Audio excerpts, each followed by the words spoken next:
আপনি কি জানেন কিয়ামতের দিন কি ঘটবে? চলুন তা জানার আগে আল্লাহকে ভালোবেসে ভিডিওটি লাইক দিয়ে চ্যানেলটি সাবস্ক্রাইব করি। তো বন্ধুরা, কিয়ামত যখন কাছে চলে আসবে, সূর্য পশ্চিম দিক থেকে উঠবে। ঠিক সেই দিন বা পরের দিন মক্কার কোহিতুল ফেটে যাবে। সেখান থেকে ভয়ঙ্কর এক জানোয়ার বের হয়ে আসবে, যেমনভাবে হযরত সালেহ আলাইহিস সালামের উটনি পাথর থেকে বের হয়ে এসেছিল। এভাবে জানোয়ারটি বের হয়ে আসবে।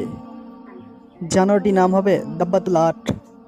এটি 7 গজ লম্বা হবে আর মানুষের মতন দেখতে হবে। উটের মতন পা হবে, ঘোড়ার মতন গালা হবে, হরিণের মতন শিং হবে এবং বাদরের মতন হাত হবে। সে মানুষের সঙ্গে কথা বলতে থাকবে এবং তার হাতে মুসা আলাইহিস সালামের লাঠি থাকবে। আর ওই লাঠি দিয়ে মানুষের উপর চিহ্ন দেবে। যে ব্যক্তি মুমিন হবে